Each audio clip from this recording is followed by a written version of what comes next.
We're back to the Neil Haley Show. I'm excited to welcome Mayan Lopez of Lopez versus Lopez on NBC. How are you, Mayan? And I know you're excited. Season 2, right? Oh, I am just so excited, especially since it's premiering on my birthday, which I think is just wild. Thank you, NBC, for the greatest birthday present I could ask for. So that's just another funny thing. I can't wait for the people to see the second season, and I can't wait to celebrate it, with them as well in a way. Is it crazy working with your dad after we talked about how it started from TikTok, right? And then the Hmm. communication, now working on set with him and kind of going through some of the issues that you guys had and conversations of a dysfunctional family now being put on television, but in a different way than a reality show, in a way of creative comedy type thing. Yeah, see, we were able to bring I think I always like to kind of think of comedy as tragedy in time, and we're kind of revisiting instead of reliving those moments that have been hard for us in our relationship. And so we're able to find those moments that translate well to a sitcom and situational comedy.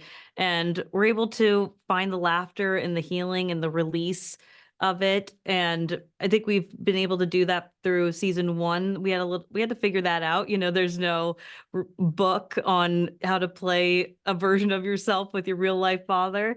But in the second season, we've been having so much fun with one another. Maya and George now working with each other, and they're trying to figure out their relationship, which is, what we've done in real life. So we're able to experience that in real time and figure out the jokes that we get to bring in the second season. And it's kind of funny. George, as the character that he is now, Yes. is trying to be the boss again, right? He was in season one, but now he's thinking he is going to help everyone else, right? And that's got to upset your character totally, right? In a way. Yes. I think she's, sees this one version of her dad, or she envisioned what her dad was sober. She wants him to be this perfect dad that she never had. And she thinks that she's going to get that when really, George is figuring things out. He's really feeling his emotions for the first time. And I think mine doesn't really see it from his perspective, or she gets to see it later. But it's, again, the communication that mine and George have with one another is, underlying of love, and that they want to make their relationship stronger. So that's a theme that carried on from the first season and is going into the second. And, they're going to be able to figure it out and laugh through it together. No, they definitely are. And Yes. but I think that it's still got to be, you're still developing closure, right? Yes. Because of the, the distant relationship between you two. And now it's back. It's still hard at times, right? It doesn't completely, there's not complete recovery, right? At this point. I think I like to, a sitcom doesn't solve everything, No. but, I think there are times where I'm able to play something real to life, and I'm able to let it go, and it can stay in that episode, and I can really bring those parts out and really discover things as I'm filming. I think even sometimes the live audience, I get to play off of them, because even sometimes they have a reaction to something where it'll be like an ooh, and I'm like, oh, I didn't realize that that was an ooh moment. Um, but then I can kind of in real time find something that'll just kind of pop into my head. So I think it's been very cathartic, very therapeutic. And even finding as the stories go on how Mayan can develop and new things that maybe I want to see in my life, and maybe see how that plays out on TV first before I integrate it Are into you my still own. the social media TikTok, even though you're filming all the time, still jumping on TikTok, doing that and spending time? That's what got the whole virality. Are you still spending a lot of time on TikTok? Yeah, I try to do it when I can. It's a balance. But it's been something that I have some things in the works, more kind of tied to the show.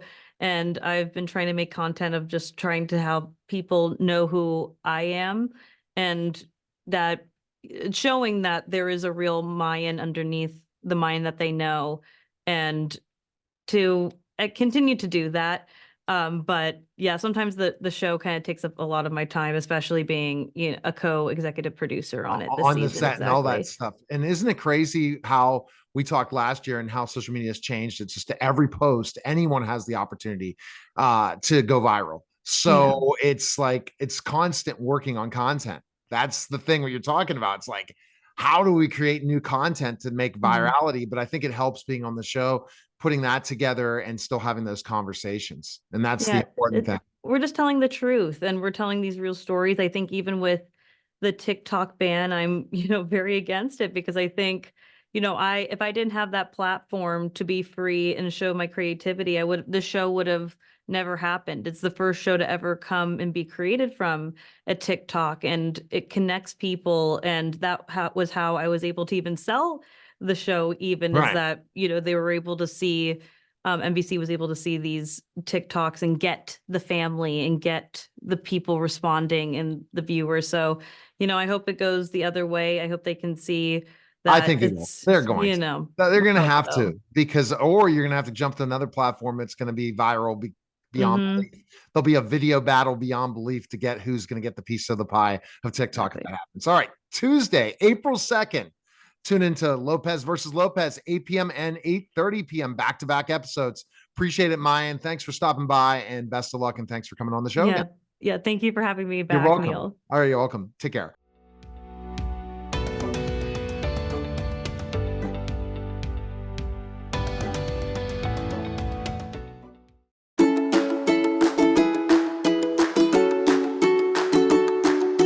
Welcome to Birch Tree Park.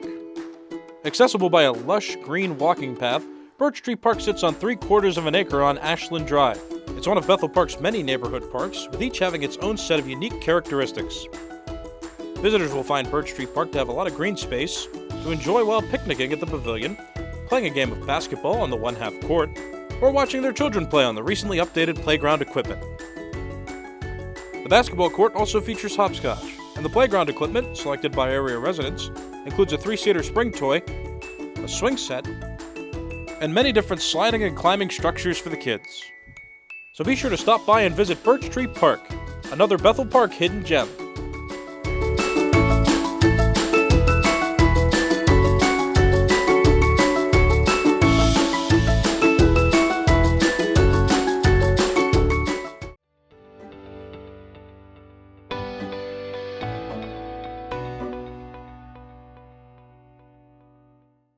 I'm excited to welcome the host of the Love Is podcast, Kim Sorrell. Kim, how are you? I know you're excited about our guest. Bill Alaco, I am so excited about our guest. The new movie that he has coming out is, it just released, is amazing. But you've done so much, Phil, and you've won so many awards, and I have been excited to talk to you. So welcome to the show. Thank you so much. It's so great to be with you both. Thank you for having me. Absolutely. So I'm going to tell Kim, I'm going to go with the first question, then you can go to another question. But just to give him props, this movie kept me on my seat the whole entire time, really told an amazing story. I think Rory just did an unfreaking believable job in his character, but everyone and it was sad, some of the storylines in this, and everybody lost out by I think everyone in the film made poor decisions. Phil, I don't think anyone made a good decision in that film at all. I don't know what that says about me, but Hopefully you made good decisions. I don't know. I think maybe not. I don't know. But hopefully better than the people in 5 pounds. But so much of it is so relatable though, right? I mean, it's relatable and not. I mean, you hope that everyone's not in one of those situations, but certainly everyone can relate to at least one of the characters that's Yeah, I within. mean, yeah, I tried to have you have a journey where you could put yourself in their shoes. I really like to feel empathy for, characters. And when I go to a movie, I want to be transported into a different world and feel like I can live vicariously through those characters and take me to a world or decisions, or whether it's dark or light, something I would never experience. And I think, if you don't have empathy for the characters, why are you going to go through a gritty, dark movie like this, right? No. And that's what we did. We totally did. And what was, tell us how you found out about this and what came to mind once you got to see the script and stuff. Well, I wrote the script. Oh, you and, wrote it? Yeah, and I've been working on it for, I mean, it's a script I had for a long time. Over 15 years, I probably started writing it. Wow. And yeah, I grew up in a world similar to, with a lot of people like this on both sides of a, gun, so to speak, and who've done terrible things. And I think I've always struggled with my own anger or my own trying to have empathy or trying to understand or put it into context. When you have people who are living between the cracks of society where nothing really works for them, and the city that they live in is really just feels like it's all obstacles. They don't trust police, you don't trust systems that are there for you, and you feel like you have to take matters into your own hands. I think that's we're seeing people who are struggling to live, not who are living a life, and I think the pressure of that and the little compromises they make where these things then seem to be very mundane, these ordinary little deals, drug deals that are just very, part of their everyday. Slowly they're compromising their lives away and becoming things that, no one grows up wanting to do these kinds of things, right? Yeah, We totally. have lots of people who are doing these things and who wind up in these situations. So I think in order to understand that, you need some sort of empathy, at least I do. So that helps me to write these kind of characters. Yeah, absolutely. And you do such a great job of bringing the audience in. I love a movie that you forget you're at the movies and all of a sudden the lights come on and you have to think for a second where you are because you're so immersed in it, and you do such a great job of that. And I would say too, the interesting term that you use, the people in the cracks, it's so true that there are people that plan for the future and have 401ks and things like that, right? And then there are people that are surviving today. And a lot of these characters seem to be the surviving today characters, right? And it's Yeah. a whole different mindset. It's a whole different way to live. Yeah, and I think what you also see is kind of a cautionary tale. We talk a lot about toxic masculinity today in different ways. And I think this is a good cautionary tale about that, where you have someone like Eli who is, people are like, well, what are you going to do? The murder of your brothers in this neighborhood. What are you going to do about it? And somehow he feels like some bravado that he needs to do something. And then even Adam, as innocent as he is, he kind of comes out with maybe the innocence he had, when he went young. When I mean innocence, I mean the youth. Maybe he has that when he came out, and that naivete or that ignorance. But he's stomping all over Donna's boundaries. Yeah. He may seem like it's all good intention, but he's really not listening. He's barging right into that life, and she's carefully constructed a reality for her son to protect him. What is that going to do to her son from her point of view? Knowing that you have a father who is in jail and he's a murderer. Does that Totally. make glorify it, romanticize it, or does that make him feel like I'm damaged? That I'm the son of someone else. So I must be damaged like that too. It will forever change his psyche, and she knows that. And he thinks it's just like this innocent thing. Like, I just want to see him, because he knows if he reveals himself, he's going to be rejected. So I just loved playing with that, the gray area. And then there's the aspect of Adam. Does he even deserve redemption? I know he wants redemption. He says, I could still do something good, but is that right? And I'm not saying it is or it isn't. I just think that's an interest, a very human thing. Like, he's paid his time, but is there really a price can you really just pay it? And then all of a sudden, okay, it's all done. That's why I really thought it was important to see the family who was affected, the mother. When does it end for her? So I really, I grew, like I said, I knew the people like this and know people who were in these situations. And I think that was cathartic for me to write about it in this way. So I talked about in my other interview with Rory about Rory. I'm going to go to Luke Evans now, which was Adam. The painstaking part of the film that made me so hurt was seeing a relationship with a father and son. Okay. Where he couldn't see him because his wife, estranged wife or girlfriend, Luke Evans, really didn't allow him to see the son, even though he just made one bad decision. I know it was a horrible decision, but it wasn't like he was a horrible guy, right? That's the trouble, Phil.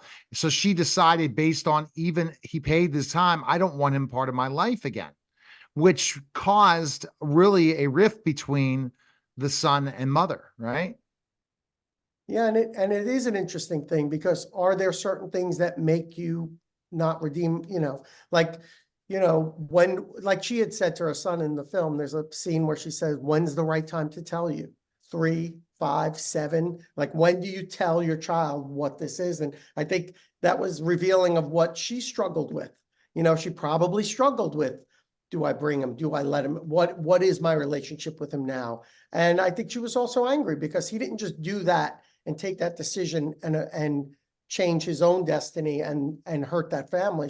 He destroyed her future and destroyed her child's. When we have children, you want their lives to be as perfect as you can. You want to give them the best start, and going out and murdering someone is not a very good way to give them a good start. So That's true. I've heard that before. You're not the first one I've heard that from, that's not a good way to start. So that's good. So when you're writing this, Phil, you have lots of decisions to make, because characters, all of them can go one way or another. And there's so much gray, and there are so many big decisions to be made, not just little things like, what am I going to eat for dinner, but big life-changing things. How did you decide what way you were going to go with it? It's funny, in this case, when I was writing it, I remember when I knew they were gonna, where it kind of was gonna go, but I didn't know how the ending would be. And I remember trying, when I was playing early drafts of it, you as a writer, or at least I was trying to come up with something. What is the ending? And then I wasn't happy with anything. And I think because I was trying to manufacture an inauthentic ending. And then I decided, let me just watch the movie, so to speak, and let these characters do what they say they're going to do.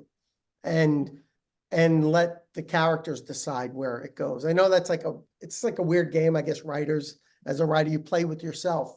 And when I did that, I came up, this ending, or where this happened, and it felt right. It felt like this is the right thing. And then I think, as I look on it, I think, there has to be a price to pay for your actions. I don't know why the world works this way, but I think there was something about it that felt true to me, that for Adam to see his son, there's going to be a price to pay for being able to be a father, and being able to even spend that little bit of time where he does make this big impact on Jimmy. He does teach him how to draw. He does give him advice. He does hopefully maybe even change the trajectory of his life. He got to play father, and he got to be a hero to him, and he got to be honest. He had that moment where, for me, when they're sitting down and he opens up to him and is honest to him, I felt like that took real courage, because he knows what's at stake. He could be rejected forever. And this is the most important person to him. So I felt like that was a heroic thing to do. But as we all know, however it works, there seems to always be a price to pay for whatever we do, in unforeseen ways. And even when we are getting what we want, we don't seem to get it in the way we think we're going to get it. And I think I look back and I feel like the film resonates true for me in that way. Right. Talking about, again, Luke's character, I want to know your thoughts about redemption. I think he should have been redeemed. That he went and did the time. He didn't do anything wrong. He made sure he was good in jail, and he made a young decision. I think that the mother had the right to do that, but ultimately, if she was loyal to him when it was a dumb decision, that was a last second decision in the streets, when you're young, you make these decisions, even if it's a murder, right? You put yourself in that position on the streets. I think that she wasn't, but the sad part was that you have to see the film, that it could have turned out differently if it wasn't for why you named the title. So the characters, everyone I talk about writers, any characters relate to you so much that you knew when you created these cast of characters, this ragtag group of people and their stories in this film? Yeah, I feel like I've known, there's a lot of stories that were based on things that I knew about or knew people or, so there's a lot of truth in it, even though it's not a true story by any means. Um, and, I think I relate to these people. I know these people, and and I do feel like for me, I think Adam gets, without giving anything away, I mean, I think he gets a lot of what he wants, what he was planning, I mean, uh, again, like things happen, right? Unforeseen for all of us. But, if his son, and we don't know, right? Like, I'm not going to give, but if his son does, if he does change the trajectory, then that would have been, maybe that's worth any price he could pay, Yeah, right? totally. Asked him, Yeah. to be a father, because then he's really become a real father, Right. It's like And he did almost become like a real father Pinocchio in what he was story. showing. He wants to be real. He's not, a real father, and he gets, arguably he gets a chance to really be this kid's father. What he does with that chance, does it, what is the effect? All that matters is what it looks like to Jimmy, right? Right. And so that's, I think what's more, a harder story, I think, is Mike's story, because here's another person, which I think, Jimmy is, Mike is really a cautionary tale for Jimmy, really, because that's really someone innocent and young. We can see where Mike is going and what the world he's in. That could be Jimmy, right? So, and here's a guy who doesn't fit in. You have Lev, who is trying very hard to teach him. Oh And- gosh, he doesn't fit in with the whole cowboy hat and all that. That's Yeah. hey, that's just great. I mean, I see some brilliance out of Rory coming. I think you've discovered somebody. It's going to be something big someday. I saw Rory. When I had the script, I always had there was always a challenge with the character of Mike, because he does do things that, like, how am I going to get an audience to empathize and feel and go on him with this journey and not just dismiss him? If somebody is too unlikable, then we tune out, I think, right? So I remember seeing him, and I watched a lot of his work, and there was one film in particular, Lords of Chaos, which is a very hard character to watch. It's a film that Rory starred in, and he was amazing in it, and I was blown away. And I reached out to his agent, reached out to him, and wrote him a letter, said, please, you have to do this, And we got together, and that's a tough character to play too, because he's abused, he's made fun of, he's really an amazing actor, because it's not like he's sitting there with his ego trying to, like, make sure everyone thinks, sees him over the character. He's losing himself in that character. And I think he helps us bring, have empathy. And also he makes us feel how uncomfortable Mike is all the time. Yeah. You really could kind of feel how he does not fit in this world, and I thought he did an amazing, those are the things that are, you don't really have on paper, so to speak. You need an actor to bring that to life. Mhm. And he really is gifted. Yeah, sorry. But this is one thing that amazes me about you, is you write this incredible script. You handpick these people, like the cast can change things dramatically, right? Like, so to find the right cast, just the right people to go into the right roles, that's a big job. And then you direct it, you get it out there, it's all, but the casting process, you're brilliant at. Yeah. Well, look, we had a great team, and there are definitely actors who you love and you've seen and you pursue, and you don't always get those actors, and then you rely on your casting team to keep bringing talent that you haven't seen.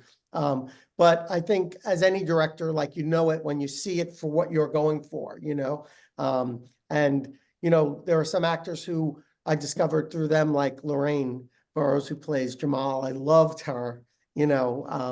Her audition was so great. In her audition, she had the gold tooth, and she was, clocking. It was her eyes, the way she was, and she was doing a self-tape, I'm sure, and there's no one there, but she is clocking, and the way she kept clocking them back and forth, and how tangible her, quickly trying to feel where she could, take advantage of the situation was so brilliant. And and then when I met her, I was just like, is that a, you know, do you have a gold tooth? I'm just curious, you know? And she's like, no, that was tinfoil.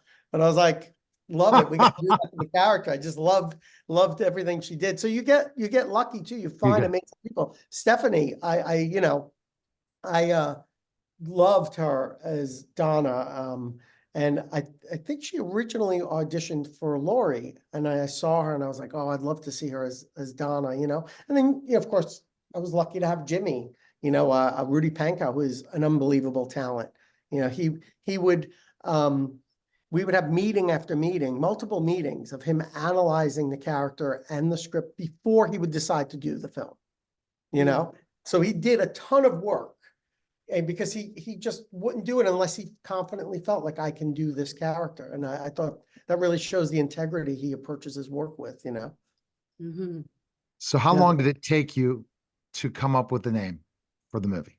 I came The title. across, yeah, I had you know, probably different working titles, but I came across, it was like an ad for a Glock, and the way they were talking about the trigger pressure, you know, it was like a selling point, you know, it's got such a light trigger pressure, it won't throw off your aim, it barely, you know, and I thought, you know, I think of that action and how many lives, it, you know, I mean, there's only one thing a gun is really created for, and then to make it so easy to do that, it felt like once you put it into an emotional situation and an angry situation, you know, bad things can happen. And the idea of premeditated murder also came into mind. I had recently, when I was looking at the title, had learned that it could be moments before. It doesn't have to be like a day before, like you were plotting and planning.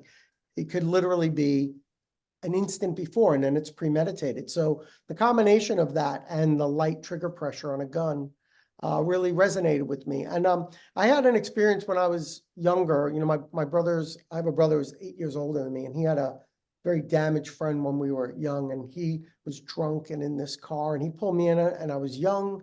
He kept me until 4 a.m. He had a gun out. He was threatening he was going to kill someone. And I really thought he might turn on me. You know, I don't know, when someone's angry and drunk, you don't know where it's going, you know? And I remember getting out of the car. I finally let me out, and I was like, but I didn't talk about it, I didn't say anything. And I think it was like a week later, he killed someone. So Wow. I think I've always felt some sort of responsibility, like maybe I should have said, you know, but, you know, so I just think of like emotion, and I think of people struggling, and I think of, you know, these kinds of neighborhoods, and then you throw a gun into it, and it just seems Wow. to be such a bad recipe. You know what I mean? Yeah. Absolutely, absolutely. Well, and you want there to be hope for these guys, right? You want there to be hope beyond just living for tomorrow, right? Yeah. And a future. You want to be able to see a future for these guys. And I think it's so often in tough neighborhoods, in places, people in the cracks, as you put them, I don't know. We need to do something more, I think, for people, but I'm not sure what that is. Do you have ideas? Well, I think for myself, I always think the first step is empathy. You know, you can't understand something if you can't empathize with it, you know, and you can't change something you don't understand, and you can't affect something you don't understand. And I mean, I don't know. I'm not claiming a movie or my movie or anything like that can do anything. I'm just trying my best to communicate something that I felt, and I felt it's important. But I do feel like, you know, I do feel for these characters. I do feel like, you know, all of them have plans or hopes, right? I mean, a lot of them revolve around just getting out. Like they know it's not good, you know, they know, but like, how do you get out? You know, you can't, you know, and if you think of these worlds, right, a lot of these people are attracted to lives like this because what are you gonna do? Work at McDonald's or work at not to knock anything, but you know, there's not enough money to get out, you know? So then of course things, you know, a shorter way, a quicker way becomes attractive, especially if you don't feel like you have options. Even if the options are there, it's all about perception. You know, there's a lot of social things that if people don't know they're there, they don't really help you. Right. So that's Totally. part too. It's a mindset that you're trapped in. It's an ignorance to what's available and a way to get out. And, you know, if you're coming from living in neighborhoods like that and you come from like, look at Leff and you see a broken home there, the kid's mother OD'd, Mike's mother OD'd. And, you know, so how much access does he really have to information to better himself, you know? 100%. So I think that's some of the sad things that happen to these people here. They're trapped. Or Donna, you know, maybe she's a great life for her, but maybe she doesn't even think there is because she had a boyfriend or the father of her kid who murdered, and maybe she feels like she doesn't deserve anything better now. You know, it's also the way we imprison ourselves and what we think we're allowed to have or capable of. And I think that's something I remember struggling with as a, you know, I probably still struggle with when I was young, trying to get out of a world like that and better myself. And you know, not that I was a criminal or anything. Don't want to give the wrong impression, but you know what I mean? Like, I could have, you know, there were definitely opportunities that I would see that around me, and you see people who are attracted to those things because they're easy. Yeah. You know, I think about it, and I'm going to let Kim go for a final question that involves love, but just to kind of talk about what you've put together and how powerful this story is and the pain and the sorrow that you go, that everyone's going to go through, the viewers. It's just it's a great film. And, there's certain things that really tugged on my heartstrings, and also decisions that people make, the decisions. And I love the last point you made. And that point is literally, if you don't believe you can get out, you don't believe in yourself. I did my marketing podcast this morning, and I talked about the biggest thing that's keeping people from getting to where they are is they don't believe they can do it. Okay. They have a project, they have an idea, they have this certain thing, but something in their mind doubts they can do it. Then guess what? Even if you put all the effort possible into something, everything, but you have doubt that you can do it, you'll never do it. You'll always fail. You know, I totally agree. You know, when I was a kid and I didn't, you know, we were poor and there wasn't a lot of things. I remember my father always pointing that out to me. There's no such word as can't, you know, it's either you do it or you won't do it. There's not a can't, you know, and he would always push me to not give up. And I was 10 years old when I decided to be a musician. I wanted to get signed. Like this crazy idea I was going to, you know, be a successful musician. And then I did get signed to a major label by the time I was 22. And I don't think it was a coincidence. I think it was the tenacity and the dedication. And it took a long, long time, just like, you know, here's a script that took 15 years. You know, there's a tenacity and dedication. And what I have learned in my own life is that tenacity was the most important quality that an artist of any kind you need, because once you give up on it, it's over, right? But if the world keeps saying no and shutting doors, if you don't give up, it's still alive. You know, there's still another maybe opportunity. There's still another door that can open. There's still something that can happen.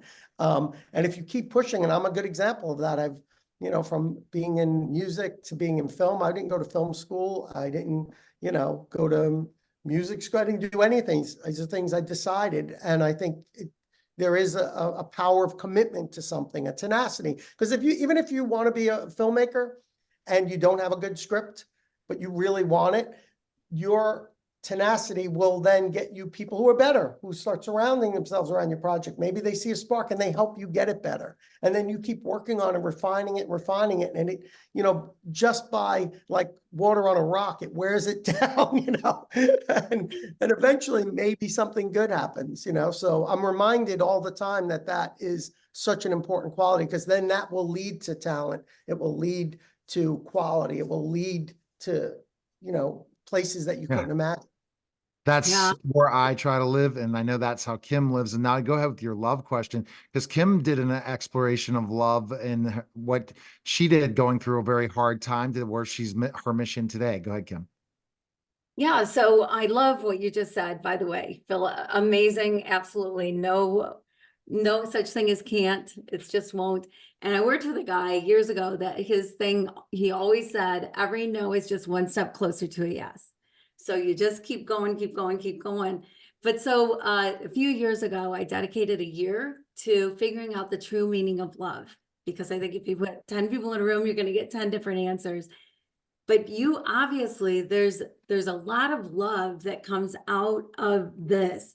And like you talk about empathy, well, you got to love to have empathy, I believe. And so I'm just curious, like, you know how people will say, I love everybody, but then we'll just drive through a neighborhood and not help anybody out that needs a helping hand. And then it's like, well, then do you really love everybody? Where do you see love playing a role in the movie, in what and you and what you've done?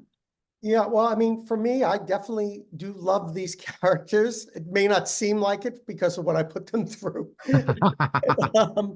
But love is a strange thing, right? Like, even the idea of how to help someone, like, I think of myself as like, I'll take it from Adam's point of view, like every action affects other people. And I wanted to show that in this film. And sometimes even the road to hell is paved with good intentions, right? Adam has good intentions, but he set this whole thing in motion by going back to that neighborhood. So it's an interesting thing about how careful we need to be with each other. And I'm always kicking myself and trying to remind myself that, to be aware of that I don't know everything. Right. It's very easy to come to assumptions and think I know things. It gets tempting as we get older, but I don't know if I'm starting to have dementia, but I'm trying to really prepare myself that I don't know things. and what I mean is, because if I don't know, then something's alive. If I know it, it's dead in a weird way, because then I've shut it off. If I walk down the street and I just turn things off that I think I know. I know the street. Oh, that's a tree. This and that. But if I don't know something, I'm open. I'm open to it. And I do feel like love is. I still keep trying to understand what love is myself. Recently, my father passed away right after I showed him the film, and then I went through a grief. We were very, very close, and I went through a grief that I never experienced, and I realized, oh, grief is just another angle of love. It's just another side of love that I never experienced. So it's interesting when I think empathy is love, compassion is love, and I think the willingness to, you said you watched the film and you kind of got immersed into it. Well, that takes love. That takes an openness. Maybe it's your love of film or love of trying to connect with people. I think very easily there are people who will just shut the film out and not care or feel like there's nothing worth looking at, and that's what I mean about like the assumption of knowing something, Right. And I think you need to be open. And I try to remind myself, that's one thing that's nice with film. I believe we're all film lovers here. You want to be taken on a ride. I want the film to be on a ride. But it's amazing. We probably could talk for hours about your exploration about love for a year. Because another ththing I don't know, I know what the word means. I know what certain aspects mean. I think of it like air, if, you take it away, I may not notice it's there, Right. but you take it away, I'll notice. Yeah, good point. Good point. The love characters. So for, Phil, I'm going to talk, I just guess I'll mention this as I'll mention it a bunch of times. I'm getting ready to do my documentary, start fundraising for it. I'm making a comeback in the ring at 51. I was a former professional wrestler, 29 years old, walked away full time, and I'm doing it. I wouldn't say it's a publicity stunt, but I miss wrestling. I want to come back, but I want to do it big time. I don't want to do it small. So I have a documentary filmmaker who's helping raise the money, and we're going to go out and do it. It's going to be this huge deal, and travel and make the whole comeback at 51. So yeah, stay tuned. And I have a couple other scripts in my way, and I guess Media Giant Productions is coming. So I never would have thought of those things, but I watched the Tyler Perry documentary, and then I said, I'm going to create this stuff out of nowhere. I just said, I'm going to do this. What's keeping me from doing things? And that's what you got to do, is that if you have the ability, you have the talent, or you have the connections, go for it. And that's it. Phil, where can we check out the movie? Best place. It's in theaters, and it's in on demand. So it's in any of the streaming platforms where you usually watch your movies. So anywhere you go to watch movies, you'll find it. All right. That was fantastic, Phil. We appreciate it, sir. That was a special simulcast of the Neil Haley Show and the Love Is Podcast, guys. Take care.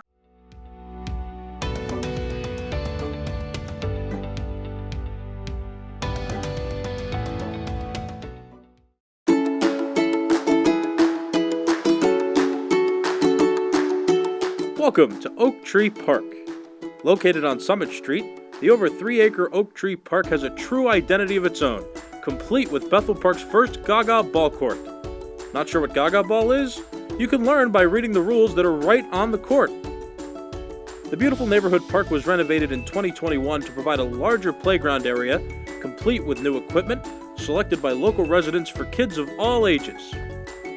So, bring your family to enjoy a fun play structure with a slide and a tire swing, several spring toys, and a swing set complete with seats for all ages. To make everyone cooler and more comfortable, a sunshade was installed over the playground and baseball viewing area. Oak Tree Park also has a basketball court and a youth baseball softball field.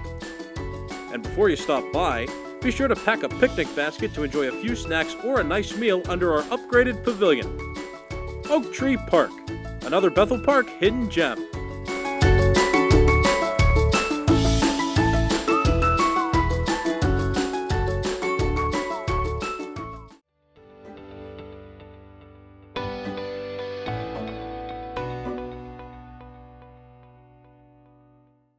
And we got an early morning live stream, and I got country music star Ryan Montgomery on the show.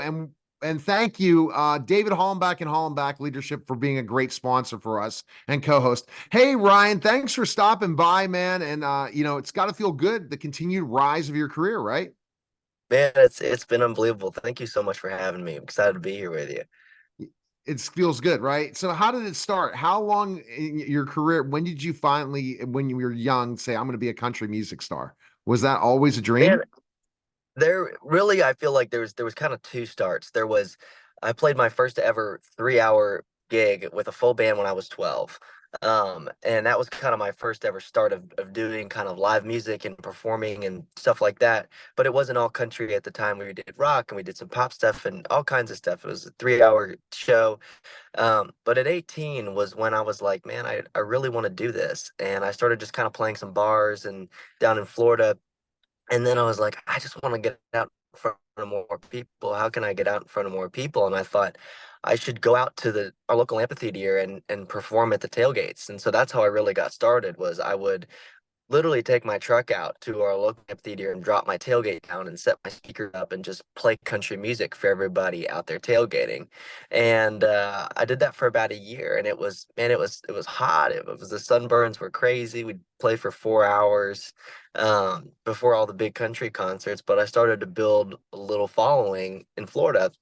And then went to Nashville and recorded my first single, Drop a Tailgate, which was kind of about all of that, and put that out. And everybody reacted to it really well. And it's just built and grown from there. But that was the real start, was those tailgate days.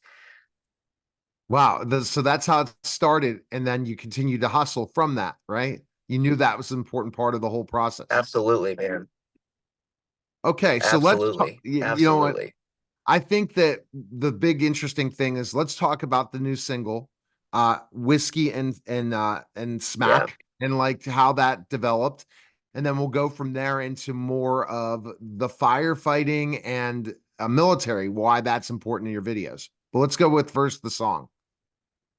Yeah.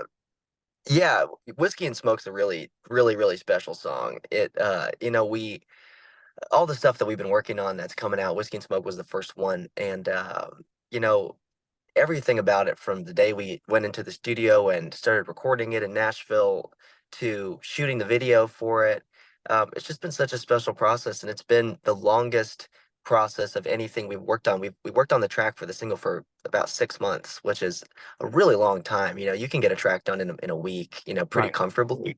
But it was just so much time and tweaking and trying sounds, and we just got it to a place where I give so much credit to my producer Brandon Hood. He's phenomenal in Nashville, and we really got it to a place where it just feels special. It really does. And the song is special, and I think the track turned out so special. And it's one of my favorite songs that I've ever put out. It's got such a cool blend of kind of the hip hop stuff, of the rock stuff, and of course the traditional country stuff. And it's just, man, it's a really special song to me, and everybody's reacted to it really well, which has been amazing. Well, it's also amazing, again, the writer that wrote it, because of who he's worked with. This is where the rise of where you want to go, right? You want to go to that Yeah, kind it's of been level. Yeah. absolutely. It's been really special. Everybody that's been a part of the song has been. It's been really, really. It's been so cool. Truly, yeah. Absolutely. And now talk about why firefighters in the military. Why do you have that involved in a lot of your videos and stuff like that? Yeah, yeah. So, the military, and it runs pretty deep in my family. My great grandpa, he fought in World War II, and was really close with him before he passed away. And then my papa, my dad's dad, he was kind of a war hero in Vietnam, and he's one of my idols. And he actually lives right next door to me in Florida when I'm in Florida, and so kind of my connections there to the military are pretty deep. And I have a lot of friends that are firefighters and police officers and SWAT and all that stuff. And but one specifically, one of my best friends, she's actually a female firefighter. She's a really small girl, and she worked so hard for almost 2 years to pass all the tests, the physical tests that you needed to do to become a firefighter, and she finally did it. And so when we were kind of looking for an ending to the video, I just thought it would, the song's called Whiskey and Smoke. I thought it could be kind of a cool twist to highlight the people that make the biggest difference for our country, and just kind of put that in there at the end in the video. So we did that. Yeah. The first responders talk about how hard their job is. You talked about firefighters, police officers, what they have to go in the line of fire all the time. And really, they don't. And the PTSD, which is, as I mentioned, again, David Hollenbach and Hollenbach Leadership, David's gone through it. He was a fire chief, and he dealt with PTSD, and I've dealt with other talking about that. So this is the challenge that they go through, right? On a daily basis Absolutely. is when they come home, how do they take it away, let it go, right? Absolutely. Absolutely.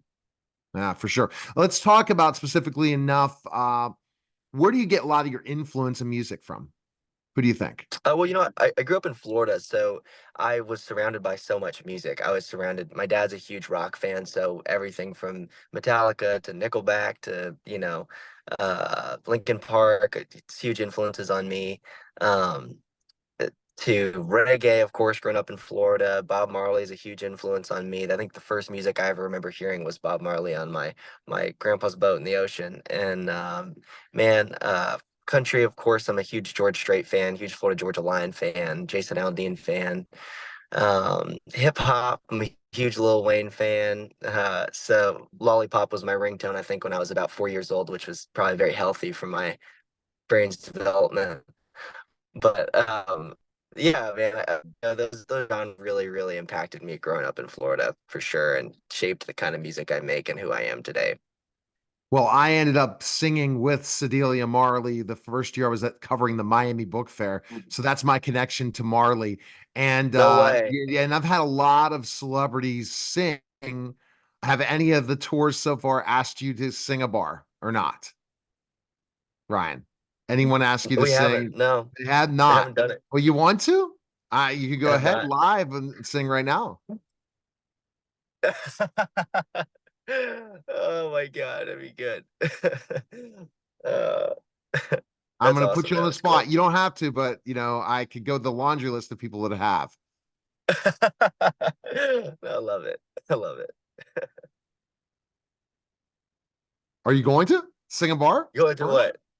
Sing a bar, anything of your songs, Uh, if I you was want thinking to. about one of my songs. Yeah. Man, if I had a guitar, I would. I don't have a guitar. Oh, you don't have a So I guitar. might I We'll might have to have set to that up for another might have interview then. yeah, might have to do that You another need time. you need the Yeah. guitar. Is the guitar the thing that's like your security blanket, not just to sing? Yeah, I wouldn't say that I'm necessarily an acapella singer. That's probably not my forte necessarily. All right. Well, again, I always ask, what is your ultimate goal as a musician? What do you want to do? What do you want to accomplish? I when I first started doing this at 18, and I really decided I wanted to do this, um, the goals that I had set was I wanted to record Nashville quality music, and I wanted to have a tour of some kind, and maybe do like 100 people a night. And we have just so far surpassed that. I put out 20 songs, all recorded in Nashville, and um, we headline venues of 1,000 to 4,500 every night, and it's unbelievable. So you know, I feel so grateful for where I'm at now, and I just feel like, kind of whatever God has in store for me, I want to try to take it as big as I possibly can. So, whatever that ends up looking like is great. And then when's that next step for you as an artist? What do you have to accomplish to get to the next level? What would I have to accomplish to get to the Yeah. next level? Yeah. What's the You next know, step? just I want the songs to do better. I want to record the best music I can. I want the most people to hear them as possible. And I want our shows to get as big as they possibly can. Ideally we're gonna be rocking stadiums. That's the goal. So, that's kind of the big vision. And it's all about right place, right time situation, For isn't sure. it? As an artist, for sure. sure. Now, sure. where are you touring? Where do you tour to do a We're lot of gonna your? be we're gonna be touring most of the country this year, which will be a really, really good time. Haven't announced all of it, but I've announced a little bit of it. So it'll be a really fun time. Oh, so you'll be going all over the place, and you said you're playing in mid-sized venues, right? Pretty We much are. like We are. like from from small baseball stadiums to what kind of like Oh places? no, not that big. I wish we were doing that big. We do stuff concert hall type Concert halls. venues. Okay. Yeah. Have you ever Yeah. come to Pittsburgh? Never. We've never been up there. Okay. Okay. So are you going to be going to the Northeast, or are you staying more in the South, you think, your tour? We're planning on coming up to the Northeast. Okay. So we'll see if we can pull it together. Yeah. Okay, cool. Who are your favorite artists right now in country music? And country music. Wow, that's tough. There's so many great artists out there. Um, Man, Jason Aldean's one of my favorite artists. I just love the rock side of the music that he brings. And Keith Urban's one of my favorite artists. I think he's just timeless. Kenny Chesney's one of my favorite artists of all time. Tim McGraw is one of my favorite artists. Luke Combs, I think, is unbelievable. Yeah, that's probably a good short list of artists that I really, really love. Oh wow, okay, awesome. And the travel for you, so you travel how many days a year? So that's gotta be a Oh challenge. man, I have no idea, honestly, at this point. It just depends on my schedule. It really does. This first part of the year, I was traveling almost every day. It was unbelievable. But yeah, it really just depends. We travel a lot. I don't know how many days exactly, but I'm moving. You're definitely moving. There's a website for people to check you out, right? And go ahead and There is. Yeah, yeah. Instagram's typically the best place to connect with me. Just my Instagram is Ryan Montgomery Music, but if they want to go to my website, that's great. Everything's on there. It's just ryanmontgomerymusic.net. Yep. All right. We'll appreciate it, Ryan. Thanks again, man. Thanks for Appreciate coming you. by. Thank you And so you're gonna much. bring your guitar next time you come on the show. All right. Absolutely will, All for right. sure. Sounds good.